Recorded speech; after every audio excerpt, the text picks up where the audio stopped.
पूर्ण विरोध आमच्या त्या लोकांनी कायम झाल्यापासून आमचे 7-8 लोक अटॅकने गेलेले आहेत. आणि आता आमची कुटुंबाची अवस्था बघा, प्रत्येकाच्या डोळ्यात अश्रू आहे.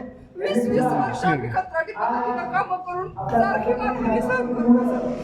आणि परत आता समितीच्या दौरे हे ते वाढतच चाललंय प्रत्येक वेळी. आम्हाला फक्त तुम्ही शब्द द्या इथं की मी हा विषय मार्गी लावतो, बाकीचं आम्हाला काही नको. नाही तर आम्हाला इच्छा मरणाची खरंच परवानगी द्या, आम्ही एका दिवशी सगळे संपतो.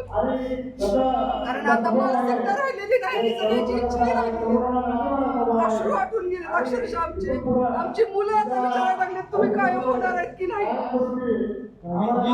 माझं एक साधं उदाहरण सांगते बघा, माझ्या घरातले 5 माणसं माझ्या ह्या नोकरीवर अवलंबून आहेत आणि 30,000 मध्ये 5 जणांच्या कर्ज पुरवलं आणि माझ्या नोकरीच्या फिरत्या वगैरे करणं मला शक्यच नाही.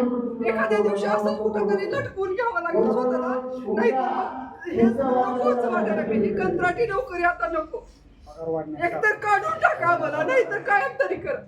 आणि हे तुम्ही फक्त कसं करू शकता. आम्हाला माहिती आहे आमचा जन्मच तुमच्या ह्याच्यात झालेला आहे आणि आमचा आता अंत सुद्धा तुम्हीच करावं अशी इच्छा आहे. आम्हाला कंत्राटी करायचं नाही एवढी एकच अपेक्षा. आम्ही गेली 20 वर्ष रडतोय पडतोय, शासन दरबारी प्रत्येक गोष्ट वाढतोय, प्रत्येक जण अश्रू डोळ्यात घेऊन येते आणि तुमच्याकडून इतकी अपेक्षा आहेत आम्हाला की तुम्ही येणार आहे कळल्यापासून मी तर 8-10 रात्री झोपलेले नाहीये की तुमच्या समोर काय व्यक्त व्हायचं. आणि आता शब्द आठवत नाहीत, फक्त अश्रू. लोक साहेब आता इतर राज्यात जायचं हे लांबणीवर पडायला लागले आणि हे लांबण आम्ही 20 वर्ष अनुभवलेली आहे. आता आमच्यात तेवढा संयम नाही, आम्हाला खरंच मरावं वाटायला लागले. नाही आंदोलन तुम्ही आंदोलनाने एवढं तीव्र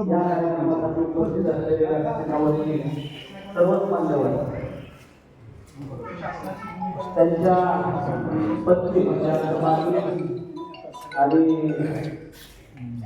भाजप पोलिसांच्या मातृत्व माझी आजी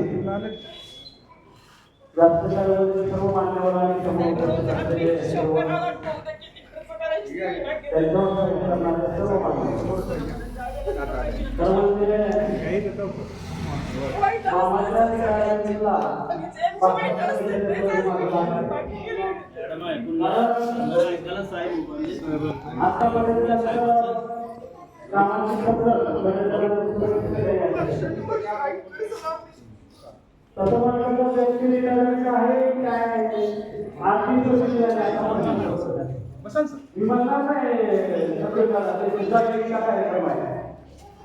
पण ज्यांच्याकडे पाहिलं तर असं वाटत नाही की आज कारण त्यांचा उत्साह सर्व शिक्षण त्यांची शिक्षणाप्रती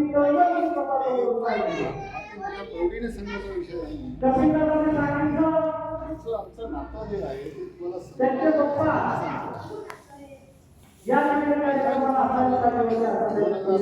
गव्हर्नमेंट ऑफ इंडिया समोर ठेवला हा पूर्ण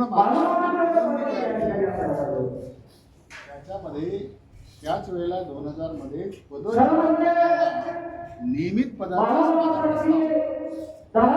देशभरामध्ये कुठेही नियमित पद गव्हर्नमेंट ऑफ इंडियानं मंजूर